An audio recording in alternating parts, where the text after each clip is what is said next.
आदाब। आज के इस तज्ज़िये में हम एक ऐसी ज़बरदस्त और क्लासिक कहानी का जायज़ा लेने वाले हैं जो किसी ज़हनी डेविड वर्सेस गोलायत के मुकाबले से बिल्कुल कम नहीं। सोचिए, जहां आम तौर पर तलवारें चलती हों, वहां अगर मंतिक यानी लॉजिक ही एक हथियार बन जाए तो क्या होगा। ये किस्सा है एक मगरूर आलिम और मुल्ला नसरुद्दीन की उस लाजवाब दानाई का, जहां हम देखेंगे कि कैसी सादगी और आम सी कॉमन सेंस बड़े बड़े किताबी ज्ञान को बिल्कुल मात दे सकती है। चलिए शुरू करते हैं। अगर एक लम्हे के लिए इस बात पर गौर किया जाए, क्या वाकई कोई भी इंसान दुनिया के हर मुश्किल सवाल का जवाब दे सकता है? अब तसव्वुर करें उस वक्त के बादशाह की बेचैनी का, जब एक ऐसा मगरूर और आज तक कभी ना हारने वाला शख्स उसके दरबार में आ धमका और उसने पूरे दरबार को सीधा चैलेंज कर दिया। उसका दावा था कि उसने दुनिया के बड़े बड़े उलमा को हराया है और दुनिया का कोई भी ऐसा सवाल नहीं जिसका जवाब उसके पास ना हो। शर्त यह थी कि अगर किसी ने उसके 3 सवालों के जवाब दे दिए तो वो अपनी सारी दौलत उसे देकर हमेशा के लिए गुलाम बन जाएगा। जाहिर है, बादशाह के काजी और उलमा खौफ के मारे बिल्कुल खामोश रह गए। खैर, यहां टकराव दो बिल्कुल ही मुख्तलिफ शख्सियतों का है। एक तरफ तो वो मगरूर आलिम है जिसने पूरी दुनिया का सफ़र किया, जो इंतहाई दौलतमंद है और गुरूर में डूबा हुआ है। और फिर दूसरी तरफ जब बादशाह की तलब पर हमारे हीरो यानी मुल्ला नसरुद्दीन आते हैं तो उनका अंदाज देखने लायक होता है। वो अपने पुराने वफादार गधे पर सवार, सर पर एक बड़ी सी पगड़ी बांधे, निहायत सादा और बेफिक्र अंदाज में दरबार में दाखिल होते हैं। ये सिर्फ किसी इल्म का मुकाबला नहीं था, बल्कि ज़ाहिरी शान व शौकत और सादगी का एक बहुत बड़ा टकराव था। तो यहां से शुरू होता है कहानी का पहला मरहला, जमीन का मरकज। इस मरहले में उस मगरूर आलिम ने मुल्ला नसरुद्दीन के सामने अपने 3 नामुमकिन सवालात में से अपना पहला सवाल पेश किया। दरबार में उस वक्त बिल्कुल दम साध लेने वाली खामोशी छा गई। आलिम का सवाल यह था, जमीन का वो कौन सा मुकम्मल और सही नुक्ता है जहां से ये जमीन शुरू होती है और वही इसका मरकज यानी सेंटर है। सवाल सुनते ही दरबार में मौजूद बड़े बड़े उलमा घबराकर एक दूसरे का मुंह ताकने लगे। सबका यही ख्याल था कि इसका जवाब देने के लिए तो भारी भरकम किताबों, पैमाइश और पेचीदा नक्शों की जरूरत पड़ेगी। ऐसा लग रहा था कि मुल्ला बुरी तरह फंस गए हैं। लेकिन मुल्ला नसरुद्दीन ने सोचने में एक लम्हा भी जाया नहीं किया। उन्होंने अपनी लाठी जमीन पर गाड़ी और उनका जवाब इंतहाई पुरएतमाद था। उन्होंने कहा, जमीन का मरकज बिल्कुल यही जगह है जहां मेरे गधे का ये पिछला बायां पैर रखा हुआ है। और दिलचस्प बात यह है कि मुल्ला सिर्फ यहां रुके नहीं, उन्होंने फौरन उस आलिम को चैलेंज किया कि अगर उसे इस बात पर यकीन नहीं आता तो वो खुद फीता उठाए और दोनों तरफ से पूरी जमीन नाप कर देख ले। अगर 1 इंच का भी फर्क निकला तो मुल्ला हार मान लेंगे। असल गौर तलब बात इसमें यह है कि मुल्ला ने यहां कोई ज्योग्राफी या साइंस का इस्तेमाल बिल्कुल भी नहीं किया। उन्होंने एक इंतहाई शानदार मंतकी चाल चली। उन्होंने बर्डन ऑफ प्रूफ यानी किसी दावे को साबित करने की जो जिम्मेदारी होती है, उसको सीधा उस मगरूर आलिम के कंधों पर डाल दिया। मुल्ला ने तो दावा कर दिया था, अब उसे गलत साबित करना उस आलिम का मसला था, जो कि जाहिर है एक बिल्कुल नामुमकिन काम था। पूरा दरबार इस हाजिर जवाबी पर वाह वाह कर उठा। कहानी अब आगे बढ़ती है अपने दूसरे मरहले की तरफ। आसमान के सितारे।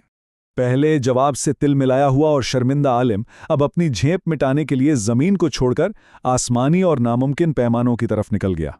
दूसरा सवाल जो उसने पूछा वो ये था कि अगर तुम सच में इतने अक्लमंद हो तो बताओ, इस वक्त आसमान में बिल्कुल ठीक ठीक कितने सितारे मौजूद हैं। ये सवाल सुनते ही दरबार में दोबारा सरगोशियां शुरू हो गईं। बादशाह की परेशानी भी मजीद बढ़ गई, क्योंकि लोग सोचने लगे कि ये कैसा अजीब और नामुमकिन सवाल है। भला आसमान के सितारों को गिनना किसी भी इंसान के बस में कैसे हो सकता है? मल्ला ने पहले आसमान की तरफ देखा, बिल्कुल ऐसे जैसे कोई बहुत गहरा हिसाब लगा रहे हों, और फिर निहायत संजीदगी से जवाब दिया। उन्होंने कहा कि आसमान में बिल्कुल उतने ही सितारे हैं जितने मेरे इस गधे के जिस्म पर बाल हैं, ना एक कम ना एक ज्यादा। आलिम ये सुनकर आग बबूला हो गया और चिल्लाया कि भला इस अजीब मजाक का क्या सबूत है? तो मल्ला ने मुस्कुराकर कहा कि अगर शक है तो शुरू हो जाओ, तुम गधे के बाल गिनो, मैं सितारे गिनता हूं। अगर एक भी बाल कम या ज्यादा निकला तो मेरी हार तय है। मुल्ला की जबरदस्त जहनियत को हम 3 हिस्सों में आसानी से समझ सकते हैं। पहला हिस्सा, एक इंतहाई वाइल्ड दावा किया जाए। दूसरा हिस्सा, उसे किसी ऐसी चीज से जोड़ दिया जाए जिसे आसानी से नापा ही ना जा सके। और तीसरा हिस्सा, अपने मुखालिफ को मजबूर कर दिया जाए कि वो खुद उसे गिने। ये एक ऐसी मंतकी ट्रैप थी जिसके आगे आलिम मुकम्मल तौर पर बेबस हो गया। दरबार कहकहों से गूंज उठा और वो मगरूर शख्स शर्म से पानी पानी हो गया। अब इस किस्से के तीसरे और आखिरी मरहले में दाखिल होते हैं, गधे की दुम। यहां इस मुकाबले की क्लाइमैक्स आती है। आलिम का गुस्सा और शर्मिंदगी अब अपनी आखिरी हदों को छू रहे थे। उसे किसी न किसी तरह बस अपनी इज्जत बचानी थी। तो उसने फैसला किया कि वो तीसरा सवाल ऐसा पूछेगा जिसमें कोई मंतकी झोल यानी कोई लूपहोल बचेगा ही नहीं। आलिम ने बिल्कुल मुल्ला के करीब आकर अपना तीसरा सवाल पूछा, तुम्हारे इस गधे की दुम पे बिल्कुल ठीक ठीक कितने बाल हैं? यहां गौरतलब बात यह है कि उसने सवाल को आसमान की वुसअतों से निकालकर सीधा उस फिजिकल स्पेस में ला खड़ा किया जो उन दोनों के बिल्कुल सामने मौजूद थी। आलिम को लगने लगा कि बस इस दफा बच निकलने का कोई रास्ता नहीं बचा। लेकिन मुल्ला नसरुद्दीन के चेहरे पर वही पुरसुकून मुस्कुराहट कायम थी। उन्होंने बगैर किसी ताखीर के बिल्कुल फौरन जवाब दिया, मेरे गधे की दुम में बिल्कुल उतने ही बाल हैं जितने तुम्हारी इस लंबी सी दाढ़ी में हैं। न एक बाल कम, न एक बाल ज्यादा। इस फौरी और अनएक्सपेक्टेड जवाब ने उस आलिम के बिल्कुल होश उड़ा दिए। अब आलिम ने चीख कर पूछा कि तुम आखिर ये कैसे साबित कर सकते हो? तो मुल्ला ने साइंटिफिकली इसको साबित करने का एक बड़ा ही मज़ाहिया तरीका पेश किया। उन्होंने उसकी दाढ़ी की तरफ हाथ बढ़ाया और कहा कि आओ, एक बाल तुम्हारी दाढ़ी से उखाड़ते हैं और एक बाल मेरे गधे की दुम से। हम तब तक बाल उखाड़ते रहेंगे जब तक दोनों जगह बाल खत्म ना हो जाएं। अगर आखिर में तादाद बराबर निकली तो मेरा जवाब बिल्कुल सही साबित हो जाएगा। ये एक छोटा सा हिंसा अपने अंदर कितनी गहराई रखता है, ये देखिए। मुल्ला की इस अजीब व गरीब मंतिक ने आलिम को अंदर तक हिलाकर रख दिया। उसे अपनी कीमती दाढ़ी का एक भी बाल, यानी सिर्फ एक बाल भी उखड़ने के ख्याल से सख्त दहशत महसूस होने लगी। वो फौरन समझ गया कि अगर उसने इस प्रैक्टिकल टेस्ट में हिस्सा लिया तो न सिर्फ उसकी बची कुची इज्जत मिट्टी में मिल जाएगी, बल्कि वो दर्द से चीखेगा भी। और यहां से कहानी अपने अंजाम की तरफ बढ़ती है, जहां हकीकी इल्म और आजिज़ी का सबक मिलता है। यहां इस किस्से का इंतहाई मुतमईन करने वाला अंजाम होता है।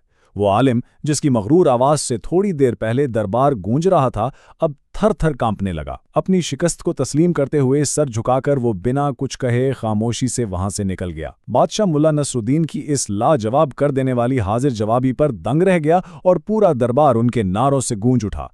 जब बादशाह ने हैरत से पूछा कि क्या वाकई मुल्ला को उन सब चीज़ों का एग्जैक्ट हिसाब मालूम था, तो मुल्ला ने मुस्कुराते हुए चंद असबाक दिए। उन्होंने समझाया कि इल्म का मकसद कभी किसी को नीचा दिखाना नहीं होता, सिर्फ किताबों को रट लेना असली दानाई नहीं है। इंसान की अक्ल की एक मखसूस हद होती है और असल अक्लमंद वो है जो परेशानियों और उलझनों को सुलझाए, उन्हें और उलझाए नहीं। मुल्ला ने बिल्कुल ठीक पहचाना था कि वो आलिम इल्म के नशे में अंधा हो चुका था, इसलिए उन्होंने उसकी अपनी ही कुची मंती को उसके खिलाफ इस्तेमाल किया। बादशाह ने खुश होकर मुल्ला को सोने की उशराफियां इनाम में दीं और मुल्ला फिर से अपने गधे पर सवार होकर आगे चल दिए। इस तज्जिये को हम एक आखिरी और निहायत ताकतवर कॉल के साथ समेटते हैं। असल आलिम वो है जिसके इल्म के साथ आजिज़ी यानी ह्यूमिलिटी जुड़ी हो। जिंदगी में ये बात हमेशा याद रखने वाली है कि असल क़ुव्वत सिर्फ मालूमात इकट्ठा करने में नहीं, बल्कि उसे समझने की नरमी में होती है। एक जहरीले गुरूर और ज़मीन से जुड़ी हुई सादगी के दरमियान यही वो वाज़े फ़र्क है जो आज भी इस कहानी की सूरत में जिंदा है। तो सोचना यह है कि जब कभी आम जिंदगी में किसी बेतुकी बहस का सामना हो तो हमारी अक्लमंदी का तकाजा क्या होना चाहिए? क्या वहां मंतिक का इस्तेमाल करना चाहिए या बहस में उलझना चाहिए?